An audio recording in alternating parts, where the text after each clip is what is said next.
Hi, I'm Tim from Lapse Shutter, and today we're going to cover what to do if your Samsung TV won't turn on. So this is actually usually pretty easy to fix, but there can be a number of different problems. So we're going to go over all of them for you.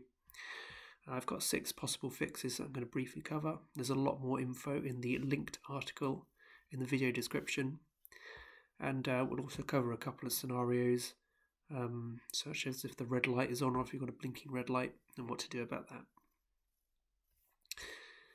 So the first thing to check is if your TV is getting sufficient power.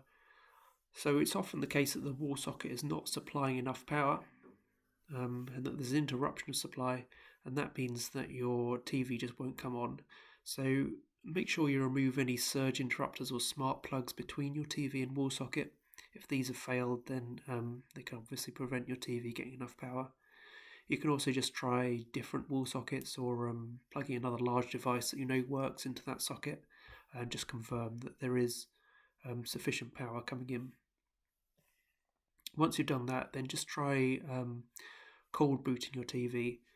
So plug it in, try and switch it on, and then just pull the plug out of the wall socket and wait for a full 10 seconds.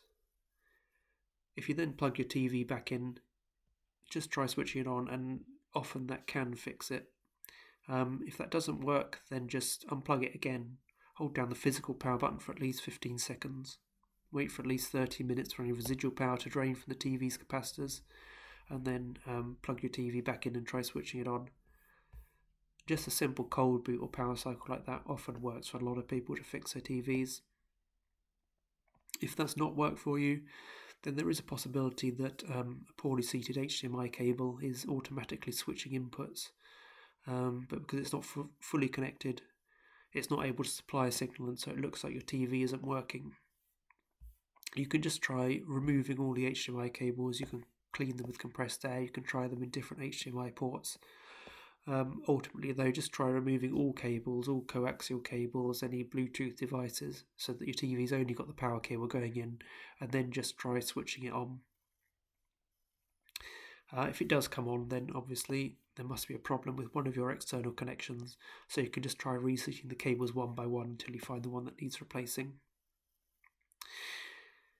You should also just make sure, if you didn't earlier, that there's no damage to the power cord. So in particular, look for any kinks or knots in the power cord. They can cause damage internally, which isn't necessarily obvious from the outside. So it can be a good idea just to try changing a power cord if you've got a spare one somewhere else. Also, just make sure the power connector on the TV doesn't have any corrosion on it, and it's not too dirty and dusty. It also should go without saying that you should just make sure that your remote's working. If you're relying on your remote control, then make sure that your remote's that the batteries are fully charged, that there's no damage to the infrared emitter. Make sure you just try using the buttons on the TV itself to switch it on rather than relying on the remote. If your TV is coming on so you can hear sound maybe, but the screen isn't coming on, then there's a possibility that you've got a failed backlight. So just to check for that, switch your TV on and then get right up close to the screen and point the light of your phone or a flashlight directly at the screen. Just try changing the menu, the channels, or going to the menu or something. If the backlight is not working, but the TV is, then you'll just see very faint images on your TV screen. So that's pretty easy to fix. And there's more details on how to fix a failed backlight in the linked article below. If this hasn't fixed it, then it's probably an issue with the main board or with the power board. You can open up the TV and have a look at the various boards and use a multimeter to try and track down where the problem lies. So there's a lot more detail on how to do this in the linked article below. But if you're seeing something like your Samsung TV won't turn on, but the red light is on the front, then that means it's receiving power, but it's in standby mode. So just try using the buttons on your TV, the power button on your TV to switch it on. If that doesn't work, then it's likely to be a problem with the main board, and there's a video in the linked article which will show you what to do about that. If your Samsung TV won't turn on and you're seeing a blinking red light on the front, then that usually means there's a problem with the power supply. So it can be a faulty surge protector or a faulty wall socket.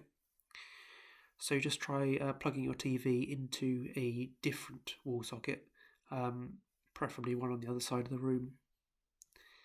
And if your Samsung won't turn on and you don't see any red lights at all, and you're sure that the wall socket is delivering power to your TV, try pressing the menu button on the TV and try pressing the volume up button on the TV itself. And if you can see or you hear a response from the speaker, then that means you've most likely got a backlight failure. If you don't have any response, then you're probably looking at a mainboard replacement. And again, there's more steps on what to do about that in the linked article below.